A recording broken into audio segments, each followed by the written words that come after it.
ஏழாம் வகுப்பு முதல் பருவம் இயல் 1 ஆளுக்கு ஒரு வேலை பொம்மலாட்டம். நுழையும் முன் சொலவடைகள் என்பவை சிறு சிறு தொடர்களாக வட்டார பேச்சு வழக்கில் வழங்கி வருபவை. இவை பேச்சு மொழியின் அழகியலையும் பண்பாட்டு கூறுகளையும் கொண்டிருக்கும். பொருட்செறிவுமிக்க சொலவடைகளை நாட்டுப்புற மக்களும் தம் பேச்சில் இயல்பாக பயன்படுத்துகின்றனர். இவ்வாறு பயன்படுத்துவது தொன்மை வாய்ந்த மொழிகளுக்கே உரிய தனிச்சிறப்பாகும். சொலவடைகளுடன் கூடிய நாட்டுப்புற கதை ஒன்றை பொம்மலாட்டமாக பார்ப்போம். கதை சொல்லி. பெரியோர்களே, தாய்மார்களே, குழந்தைகளே, நாம் இன்னைக்கு ஆளுக்கு ஒரு வேலை என்னும் கதையை பொம்மலாட்டமாக பார்க்க போகிறோம். இந்த பையன்தான் நம்ம கதைநாயகன். இவன் ஒழுங்கா பள்ளிக்கூடம் போகாமல் ஊரை சுற்றிக்கிட்டு வருவான். அவங்க அம்மா எவ்வளவோ சொல்லியும் அவன் கேட்கல. புண்ணுக்கு மருந்து போட முடியும், புடிவாதத்துக்கு மருந்து போட முடியுமா? புண்ணுக்கு மருந்து போட முடியும், புடிவாதத்துக்கு மருந்து போட முடியுமா? அவனோட புடிவாதத்தை யாராலும் மாற்ற முடியலை. ஒரு நாள் அப்பா பையனை கூப்பிடுறாரு. அப்பா, அணை உடைஞ்சு போன வெள்ளம் அழுதாலும் வராது. அணை உடைஞ்சு போன வெள்ளம் அழுதாலும் வராது. இப்போ நீ சரியாக படிக்கலைன்னா வாழ்க்கையில் முன்னேற முடியாது. ஒழுங்காக பள்ளிக்கூடம் போய் படிக்கிற வேலையை பாரு. பையன், படிக்கிறதெல்லாம் எனக்கு பிடிக்காது. கதை சொல்லி. விளைச்சலுக்கும் வெள்ளாட்டுக்கும் சென்மப்பகை. விளைச்சலுக்கும் வெள்ளாட்டுக்கும் சென்மப்பகைங்கிற மாதிரி இந்த பயகிட்ட போராடித்தான் படிக்க வைக்கணும். எறும்பு ஊற கல்லும் தேயுங்கிற மாதிரி இவனை கொஞ்சம் கொஞ்சமாக மாற்றணும்னு நினைக்கிறாரு அவங்க அப்பா. பொறுமையாக அறிவுரை சொல்கிறாரு. ஆனால் பையன் கேட்கல. பையன், போப்பா, பள்ளிக்கூடம் போகிறதெல்லாம் எனக்கு ஒத்து வராது. கதை சொல்லி. அப்பாவுக்கு கோபம் வருது. சத்தம் போடுறாரு. சத்தம் கேட்டு அம்மா வெளியே வராங்க. அம்மா, ராசா, உழைக்கிற மாடு தான் ஊருக்குள்ளே விலை போகும். உழைக்கிற மாடு தான் ஊருக்குள்ளே விலை போகும். நீ படிக்கலைன்னா ஊரில் யாரும் மதிக்க மாட்டாங்க. அதனால் நீ பள்ளிக்கூடம் போய் நல்லா படிச்சுக்க. கதை சொல்லி. அடைமழை விட்டாலும் செடிமழை விடாது.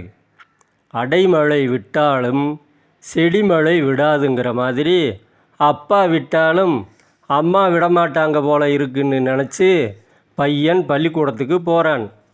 அவனுக்கு படிக்க பிடிக்கலை. நினச்சதாம் கழுதை எடுத்ததாம் ஓட்டம்ங்கிற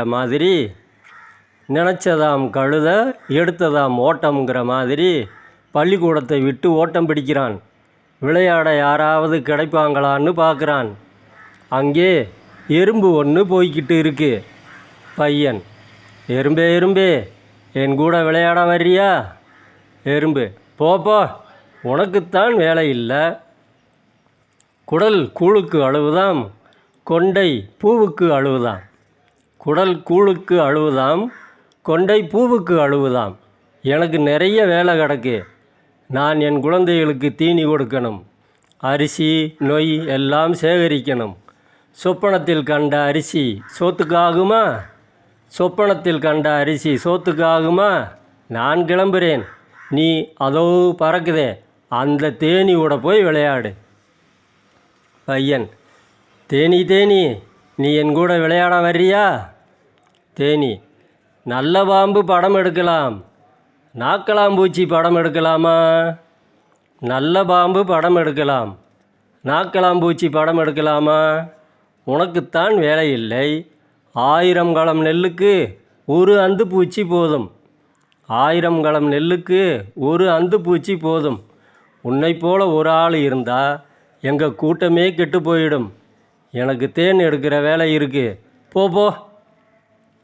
பையன், உங்கள் கூட்டத்தில் 1000 தேனி இருக்கே, நீ ஒரு ஆள் தேன் எடுக்கலைன்னா என்ன குறைஞ்சா போயிடும்? தேனி, ஆள் கூடுனா பாம்பு சாகுமா? கையை ஊனித்தான் கரணம் போட முடியும். ஆள் கூடுனா பாம்பு சாகுமா? கையை ஊனித்தான் கரணம் போட முடியும். பூவெல்லாம் குறுகி மூடுறதுக்குள்ள நான் தேன் எடுக்க போகணும். கதை சொல்லி தேனியும் போயிடுது. பையன் கொஞ்சம் தூரம் நடக்கிறான்.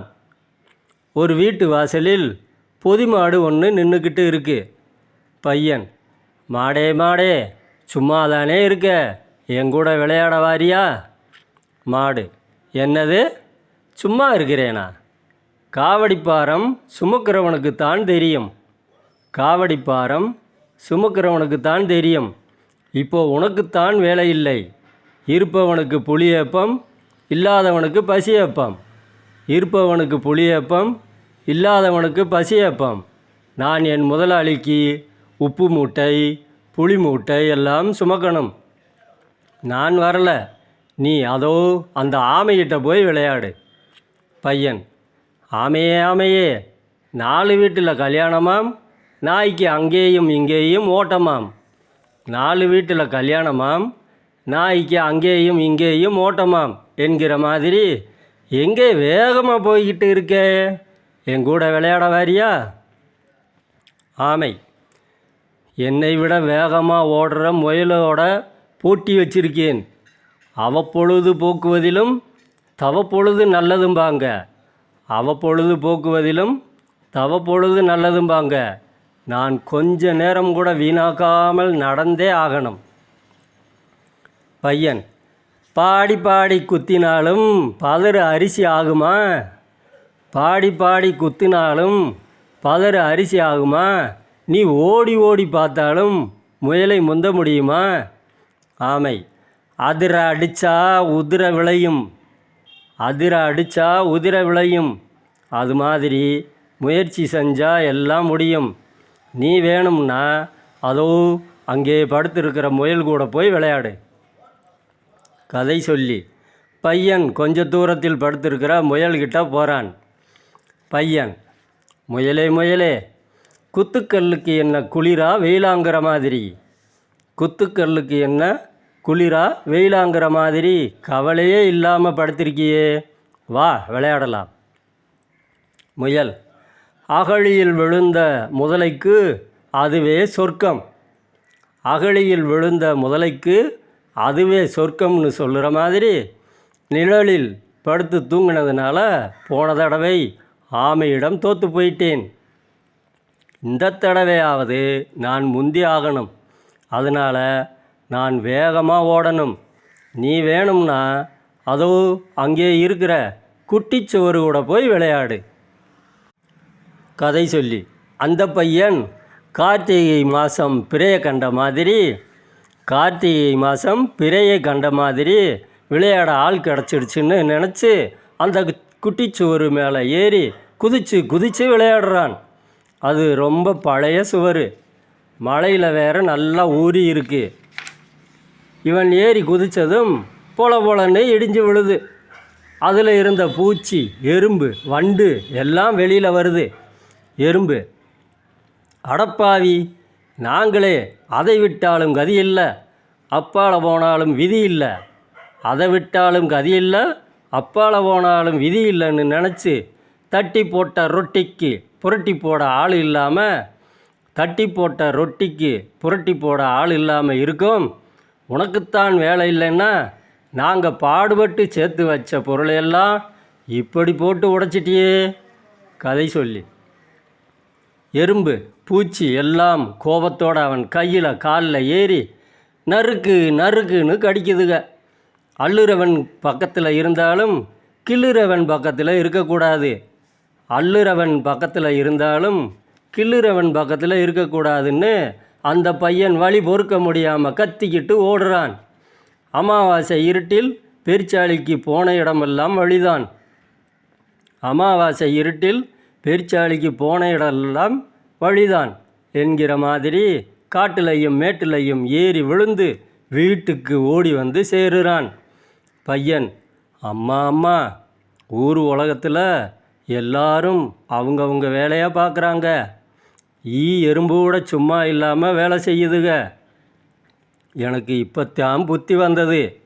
என்னோட வேலை படிக்கிறதுன்னு எனக்கு புரிஞ்சிடுச்சு. இனிமே நானும் சும்மா இருக்காமல் ஒழுங்காக பள்ளிக்கூடம் போய் படிப்பேன்.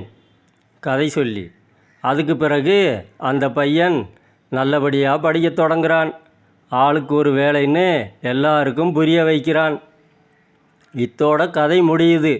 இதுவரைக்கும் பொறுமையாக இருந்து பொம்மலாட்டத்தை பார்த்த உங்கள் எல்லாருக்கும் நன்றி நன்றி நன்றி.